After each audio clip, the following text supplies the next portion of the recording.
Imagine holding in your hand the key to absolute freedom, a life where no one can control your emotions with a word of praise or a glance of disapproval. A life where you no longer fear rejection, where the opinions of others cannot shake your peace, and your inner calm stands firm as a mountain. Yet the world constantly challenges that freedom. It tries to convince you to live by the crowd's standards, to act for approval, to find happiness in the eyes of others. Each day we face voices that pull us away from our own path: comparison, judgment, fear of being left behind. We forget that true freedom does not come from pleasing anyone. It comes from living in alignment with our own essence. The Buddha taught one who masters the mind lives in peace even in the marketplace. It means that amidst the noise and chaos of the world, the one who governs their mind has already attained the highest form of freedom. No one can make you suffer unless you give them permission. No one can make you doubt yourself once you truly know your worth. All suffering begins the moment we allow others to define us, when we live through their eyes, when we let their words pierce our beliefs. Yet in the moment we stop and look inward, we realize no one has power over us unless we hand it to them.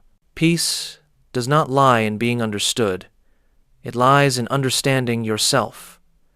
True success does not come from being praised, but from no longer needing praise. The path to freedom from others' opinions is a journey inward where you stop seeking validation. Stop chasing noise. Stop letting the world decide your value. When you turn your gaze within, everything outside loses its power. When you know who you are, judgment becomes meaningless. True strength is not in changing how others see you, but in no longer being affected by it. The greatest freedom is not the right to say what you want, but the power to remain unhurt by what others say. And once you understand that you no longer need to escape the world to find peace, for peace has already taken root within you. The Buddha taught peace comes from within. Do not seek it without. A simple truth, yet it holds the key to inner liberation. The more we chase happiness in the eyes of others, the more we lose ourselves. Humans constantly seek praise, validation, and signs of success to feel worthy. But the joy born from such dependence is fragile as smoke. One word of criticism, one moment of indifference, and the inner world collapses. In truth, no one can make you happy forever. No one can keep you at peace if your mind has not yet learned to stand on its own. When we let others control our emotions, we hand them the key to our heart. Then with a simple twist, they can make us happy or sad, confident or insecure. That is not living. That is being a prisoner of approval. True happiness does not lie in being loved, praised, or accepted, but in the ability to love and value yourself, no matter how the world shifts. Those who understand the way do not seek peace in applause. They find it in the stillness of the mind. They need no evidence of their worth because they have seen the light of their own inner value. When you feel gratitude simply for being alive, when you savor the present moment without demanding more, you touch the deepest form of happiness, a happiness without condition. For all unrest begins when we desire more than what is, and all serenity begins when we cherish what already is. Pause amid a noisy day and ask yourself, if no one praised me today, if no one noticed me, would I still feel enough? That answer reveals where you've placed your happiness. If it lies in others' hands, you will always fear losing it.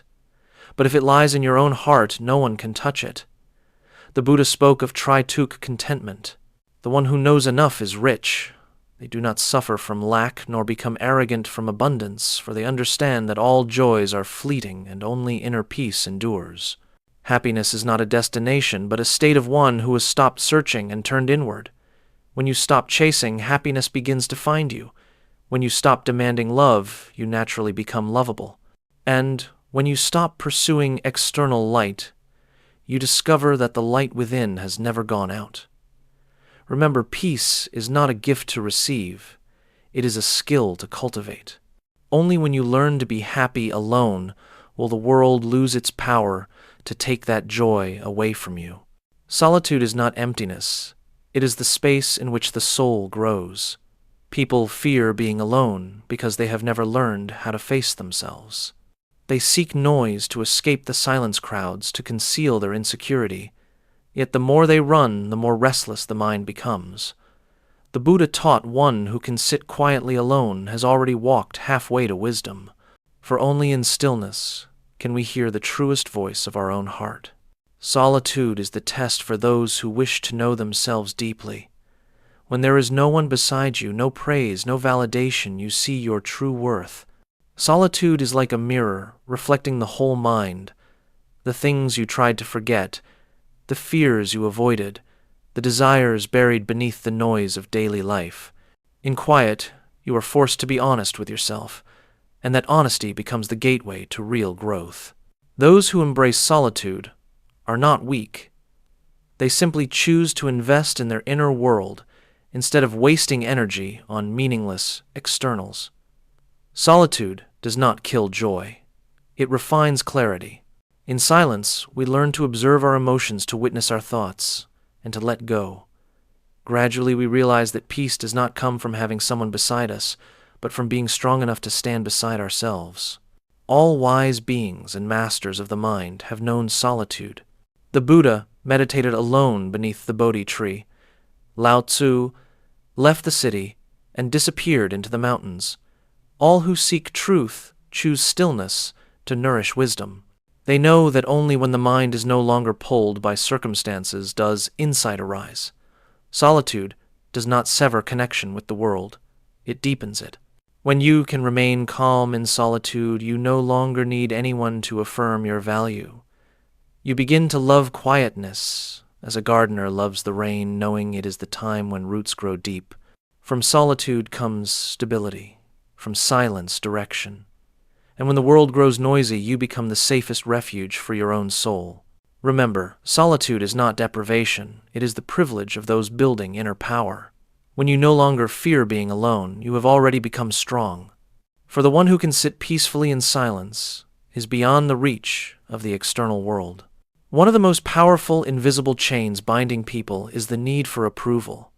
We crave praise, validation, and agreement from others.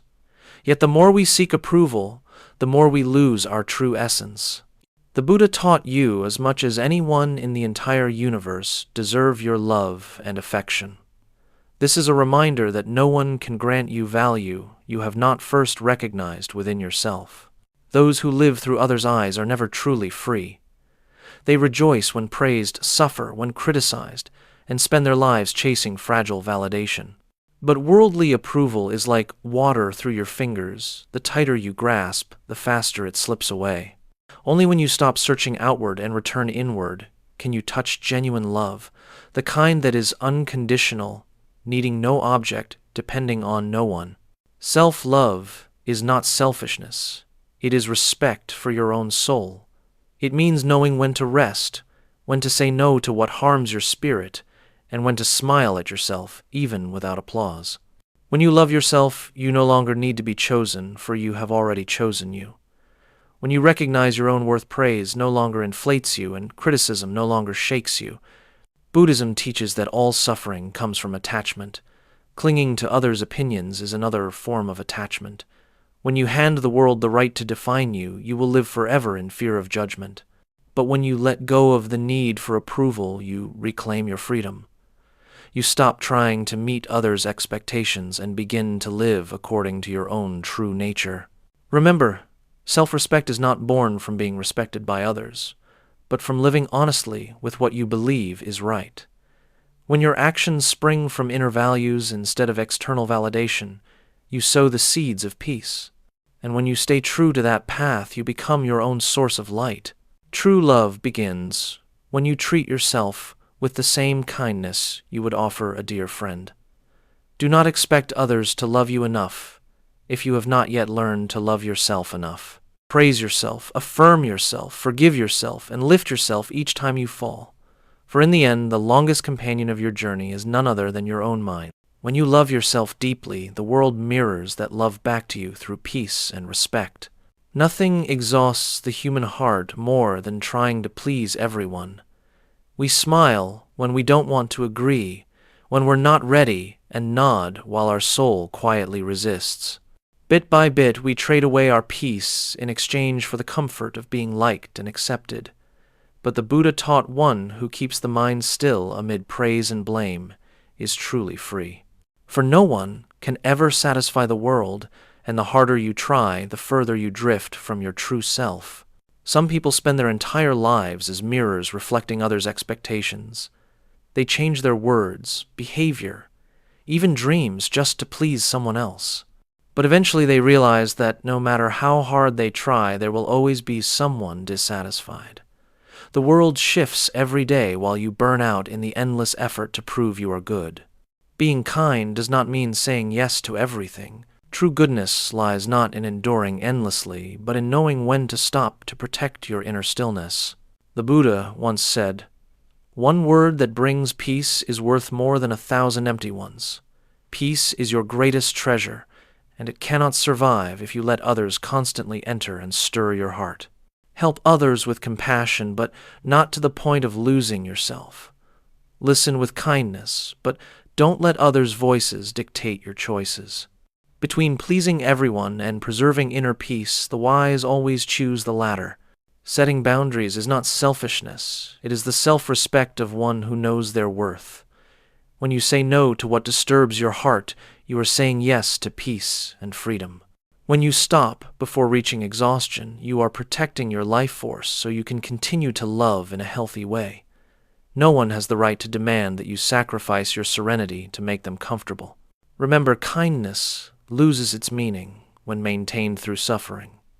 You don't need to be the sunlight for everyone, just keep your own small flame from going out amid life's winds. The wise understand that giving is an art you must give from fullness, not from depletion. Be kind, but not blind. Love, but never at the cost of your inner calm. For only when you keep peace within can you bring peace to others. In a world full of noise, learn to stand still, for sometimes silence is the strongest answer. People suffer not because the world is too complex, but because they try to control what cannot be controlled. We want others to act as we expect, life to unfold, as we plan everyone to understand and agree with us. But the Buddha taught Tame, the mind, do not control others. The root of suffering lies not in circumstances, but in the desire to rule life by personal will. As long as you try to control everything, you remain bound. You cannot control how others think, speak, or act. Each person carries their own karma perception and path. Trying to change them only drains your energy and leads to disappointment.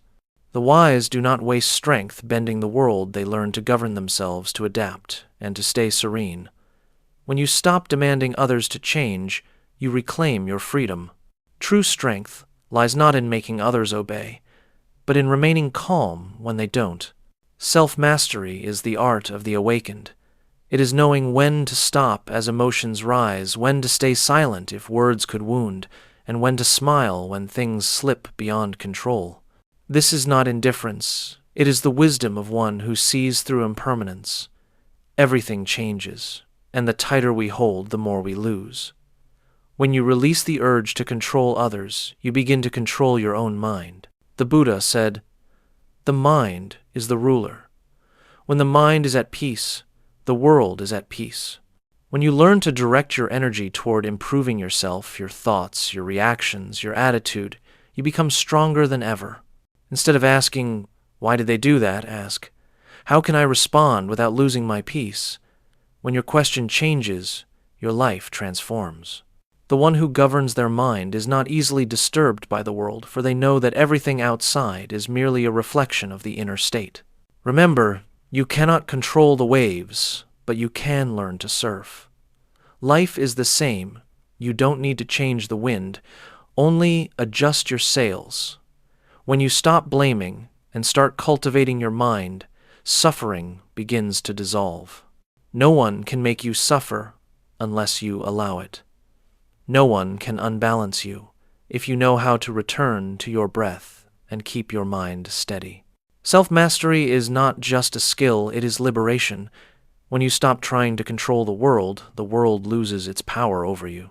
That is the moment you become truly free, free amid chaos, free in the flow of life, and free within your own mind. Nothing steals peace faster than the fear of being judged, evaluated, or compared. Since childhood, we've been taught to be better than others, to earn love and approval. Over time, our minds become conditioned to compare, to measure ourselves by others' lives. Yet the Buddha taught, those who look for faults in others are like those who dig a grave for their own hearts. Every time you compare yourself, you step further away from your true self. The truth is, most people are too preoccupied with their own lives to truly judge you. They have their own worries, frustrations, and desires.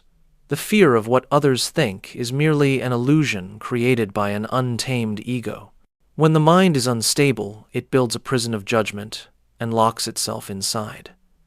The key to freedom is realizing no one has as much time to scrutinize you as you imagine. Comparison is the root of suffering. When you view life through the lens of better or worse, you will always feel lacking. When someone is wealthier, you feel small.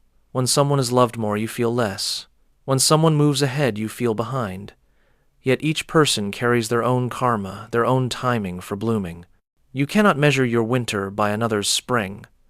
The lotus does not envy the chrysanthemum it knows it was born to bloom in the mud.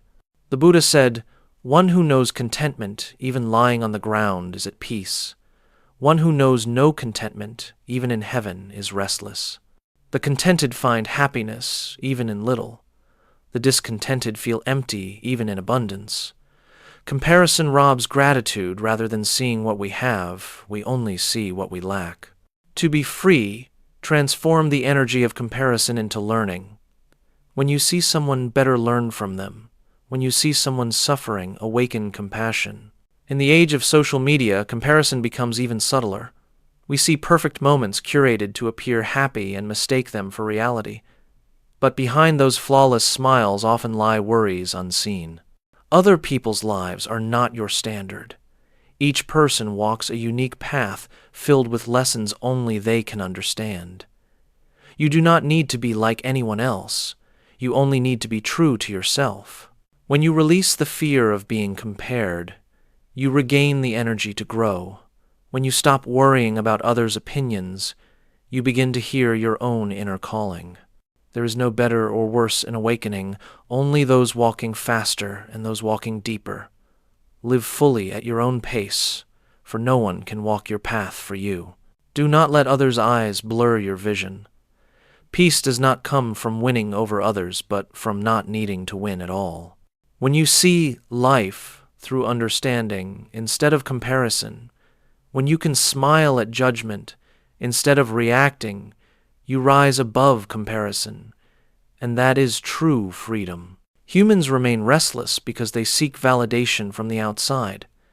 They measure their worth by others' eyes, and let a single word of praise or criticism dictate their mood for the day. But the Buddha taught the mind is everything, what you think you become. Freedom does not depend on how others treat you, it depends on how you treat yourself. When you stop seeking approval from the world and begin to nurture your inner world, you realize peace no longer depends on anyone. External validation is the illusion of an undeveloped ego. It forces you to constantly prove your worth, to run endlessly for love, attention, and praise. Yet the more you chase, the further you drift. No amount of approval can fill the emptiness of one who has not learned self-love. When you turn inward, accepting both your light and your shadow, peace naturally arises. The wise do not live to be seen, they live to be real. Cultivating the inner self does not mean escaping the world, it means purifying the mind while living within it. It means learning to face emotions without being led by them, to understand, without judging, to act with compassion, without expecting return. When you refine your inner world, the outer world also transforms, not because others change, but because your perception does. When the mind is at peace, the world is at peace. When the heart is clear, life becomes clear.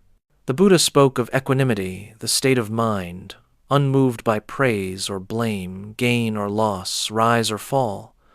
When you reach this balance, nothing can disturb you, for you understand that all is temporary.